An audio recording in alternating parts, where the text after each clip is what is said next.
Valdeci Santos de Abreu, compositor, escritor, poeta, professor, o que mais? Como é que o senhor se denomina?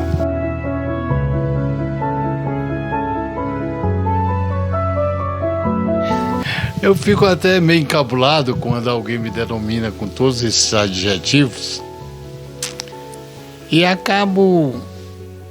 gente acaba incorporando aquilo que durante a vida toda alguém nos denominou. Mas o que eu me considero mesmo nesse momento é um educador. A vida toda eu me dediquei ao magistério muito mais como um educador do que como um professor. E também um boêmio de mim mesmo, né? Eu vivo aqui no meu reduto, esse pequeno estúdio, que fui eu que planejei. E aqui eu leio, eu escuto, já que eu estou cego há 14 anos. Nesse pequeno reduto eu me divirto tocando, me alegro tocando, encho o meu vazio através da literatura, ouvindo livros clássicos do mundo inteiro. Tenho hábito, tenho uma rotina. Essa rotina me acompanha a vida inteira. Mesmo quando eu saio de Tianguá, eu procuro vivenciar uma rotina que me dá, de certa maneira, uma autodisciplina e, ao mesmo tempo, um contentamento de realizar todas aquelas coisas que me dão prazer. O violão hoje em dia, ele é um dos seus principais companheiros. O isolamento do cego tem que ser preenchido com alguma coisa. E eu sou muito grato a Deus, até por esses 14 anos de cegueira, porque o que eu cresci como ser humano durante esses 14 anos, eu não sei nem se é mensurável do meu ponto de vista. Foi como professor. Eu me alfabetizei ainda em casa. No tempo que eu fui alfabetizado, não existia escolas especializadas para isso aqui em Tianguá. Então eu fui alfabetizado por uma prima do meu pai. E depois de alfabetizado, eu comecei a entender que a alfabetização era muito importante. E eu criei um curso aqui, não de alfabetização, porque na época que eu era criança e adolescente, para se adentrar ao curso ginasial, se fazia um exame semelhante ao Enem de hoje ou o vestibular, em que você tinha que ser aprovado em português, matemática, geografia e história. Então eu aprendi essa disciplina já com 14 anos e criei um cursinho aqui de preparação de alunos para fazer a admissão ao ginásio. Muitos dos alunos que eu ensinava eram da minha idade. Já tive o Aldir Nunes, que foi prefeito de Tianguá, que foi meu aluno.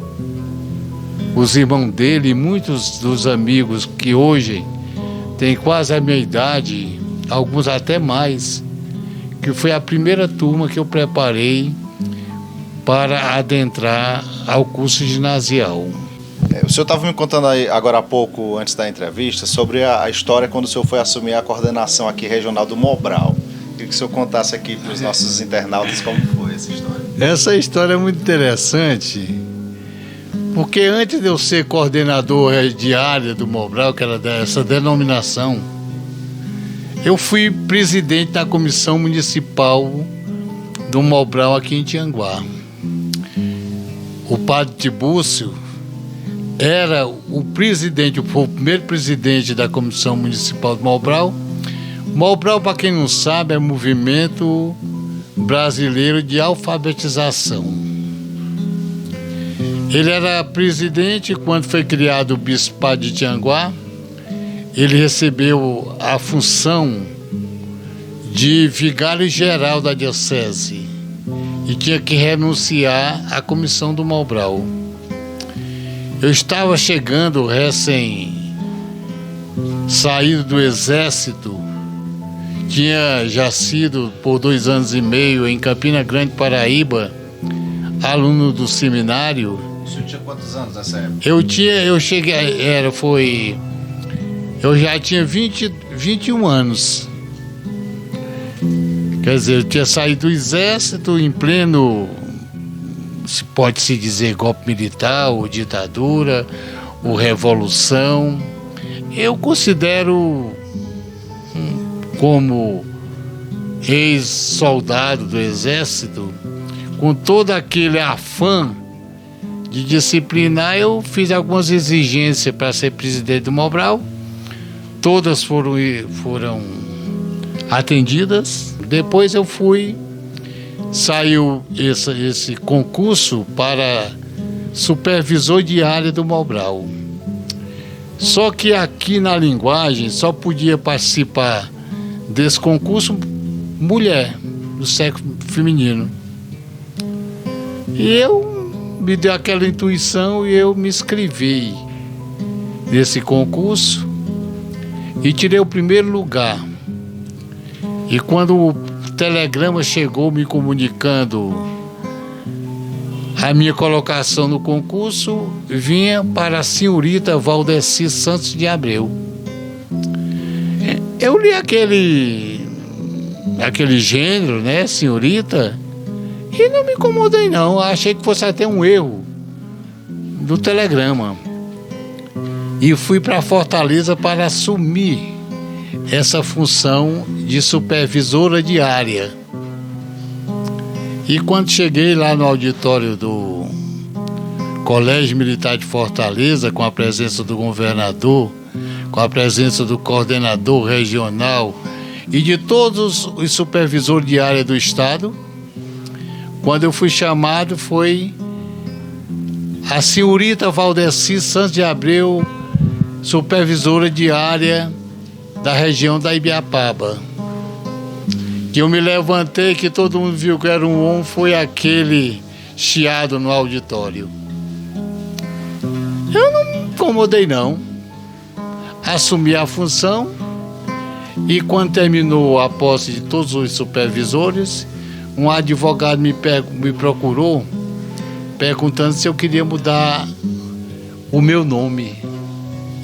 E eu digo, como assim? Como é que eu vou mudar meu nome se eu estou empregado agora exatamente por causa desse nome? Então, conto isso porque foi um fato na minha história que me marcou, porque até hoje eu estou lembrando aqui, me marcou no sentido positivo. E eu sou esse Valdeci que por alguns segundos, oficialmente, eu assumi a posição do gênero feminino. Mas um dos principais motivos, inclusive, que nos chamou a atenção, que nos trouxe até aqui, foi porque ele é o compositor do hino de Tianguá. Né? Tá aí, para quem não sabe, quem compôs o hino de Tianguá. Muita gente, inclusive, cantava nas escolas, né? Eu mesmo, na minha época de infância, a gente, ao entrar na sala de aula, antes se reunia todos os alunos no pátio, tinha que cantar o hino de Tianguá, o hino nacional brasileiro. Hoje já não tem mais essa tradição. Mas sempre que a gente cantava o hino de Tianguá, a gente ficava aquele questionamento, né? Quem compôs essa melodia, quem compôs essa letra tão bela? Pois hoje nós estamos aqui tendo essa honra e esse prazer de estar vendo aqui o compositor do hino de Tianguá. Como é que o senhor se sente sabendo que contribuiu para esse tão grande marco aqui para o município de Tianguá? Eu me sinto assim deveras honrado. Talvez seja uma das coisas que mais me orgulha durante esse meu passado foi ter composto o hino de Tianguá. Quando eu vou a alguma solenidade nas escolas, que o hino é cantado, me emociona ao ponto de eu ir às lágrimas.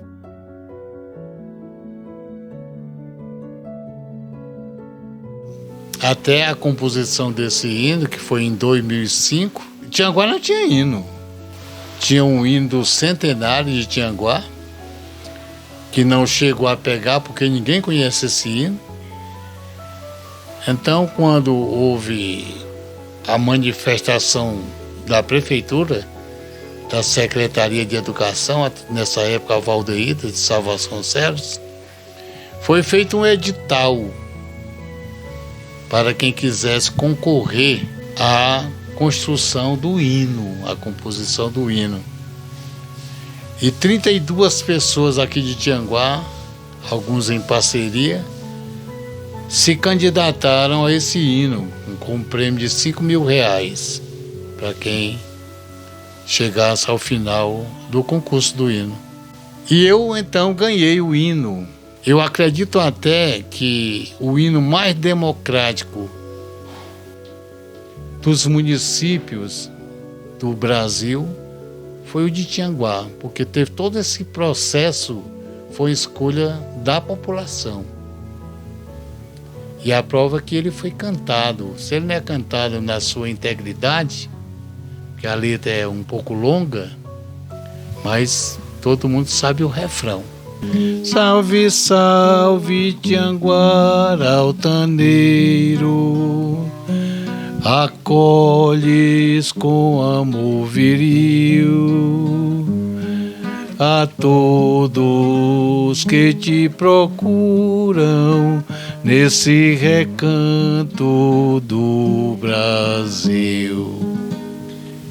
A gente percebe que a composição do hino de Tianguá, ela conta com um vocabulário bem requintado, né? Tem algumas palavras que talvez as pessoas que estão assistindo nesse momento, às vezes até não conhecem.